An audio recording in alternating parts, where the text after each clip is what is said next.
Ireland's balance sheet Mirage. It looked lighter than it truly was.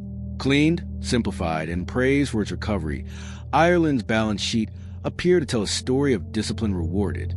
But beneath the numbers, something essential was being misunderstood. To understand why Ireland's recovery created Mirage, we need to look at how balance sheets can improve without risk disappearing. After crisis, Ireland moved faster than almost anyone. Losses were recognized. Banks were restructured. Assets were removed. On paper, the system healed. That success still shapes how recovery is judged today. The story begins with speed. Ireland absorbed pain early and visibly. Bad loans were transferred. Capital was rebuilt. International confidence returned quickly. Markets rewarded decisiveness. The balance sheet shrank. Ratios improved, and comparisons favored Ireland over slower-moving peers. Inside the system, relief followed. The worst was over. Growth resumed. Funding costs fell. What mattered most appeared solved. Exposure had been reduced. Risk had been cleansed. But balance sheets do not only reflect what is held. They reflect what has been moved. Risk did not vanish. It changed location. Obligations shifted from private institutions to public structures. Guarantees transformed into commitments. What had once been explicit losses became implicit exposure. The numbers improved, but responsibility widened. Markets did not ignore this.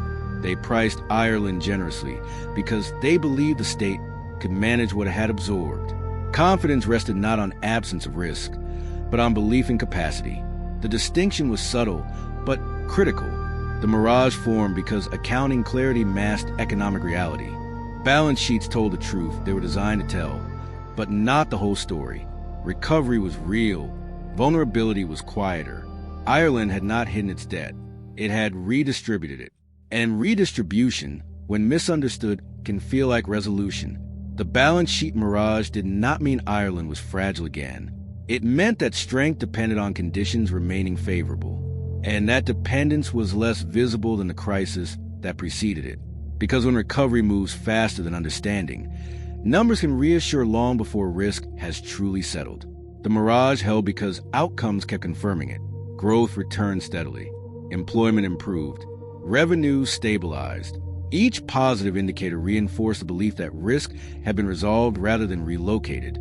The system looked lighter, and it felt lighter too. Inside Irish institutions, behavior reflected that confidence. Lending resumed cautiously but consistently. Funding normalized. Planning horizons lengthened. The urgency that had defined crisis years faded, replaced by belief in structural recovery. What had been extraordinary became ordinary again. Yet beneath the surface, interdependence had deepened. Public balance sheets now carried risks once dispersed across private actors. Guarantees embedded in the system did not appear as liabilities, but they shaped expectations. Markets assumed continuity because the state had proven willing to absorb shock before. Regulators understood the trade-off. Rapid cleanup had restored confidence quickly, but it had also centralized exposure. The system was clearer, but less diversified.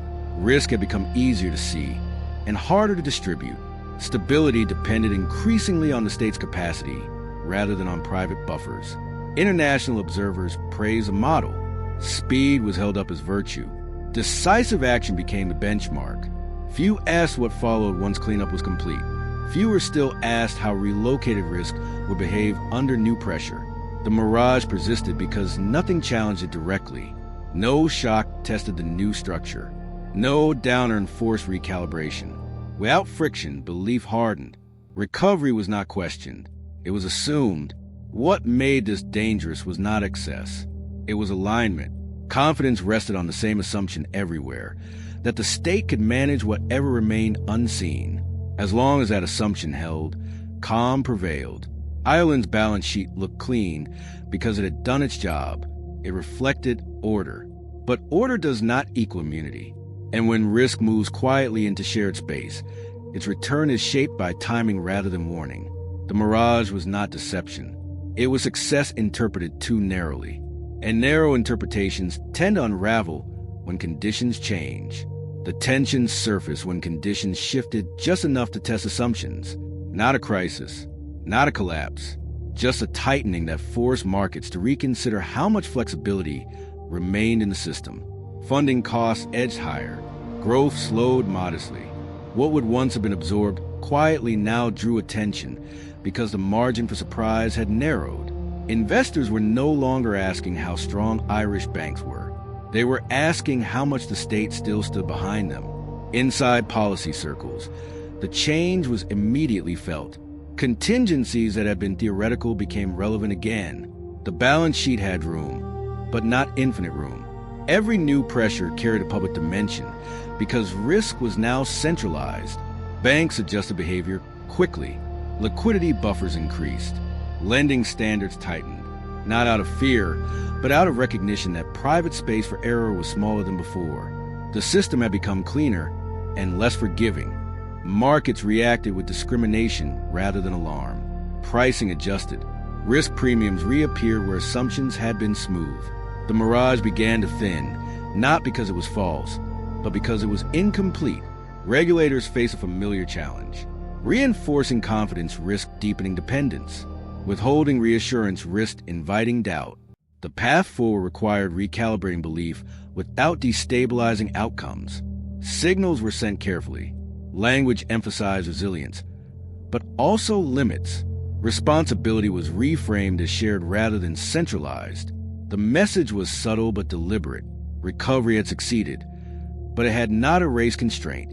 What Ireland confronted was not renewed weakness. It was maturity. The transition from rescue to normality always exposes what has been carried forward. When risk moves into public space, it demands management, not denial. The balance sheet mirage did not disappear. It resolved into something clearer, a recognition that speed had brought recovery, but not immunity. And once that recognition settled in, the system could adjust honestly rather than rely on reflections that only held in perfect light. The resolution came through normalization rather than reversal. Ireland did not undo what it had done. It integrated it.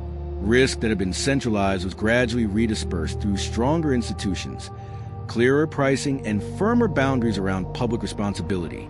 Banks rebuilt private buffers deliberately. Capital planning shifted from recovery to endurance. Funding strategies diversified. The system accepted that state capacity was not a substitute for market discipline, but a backstop with limits.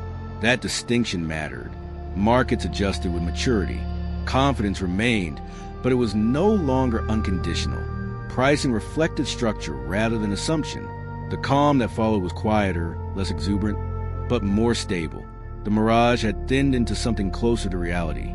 Ireland's experience reshaped how recovery was understood across Europe. Speed mattered, decisiveness mattered, but so did what followed. Cleaning a balance sheet is not the same as eliminating risk. It is relocating it, and relocation always demands a second phase of adjustment. The lesson endured because it was earned. Recovery can succeed without resolving every vulnerability, but those vulnerabilities do not disappear. They wait for the system to decide how honestly it will confront them. Ireland did not repeat its crisis. It learned from it. By recognizing the limits of its apparent strength, it preserved that strength when it mattered. The balance sheet mirage was never a failure. It was a reminder. Numbers can show progress faster than systems can complete it. And that gap between improvement and immunity is where the next test always waits. So what do you think? Are we repeating the same mistake again?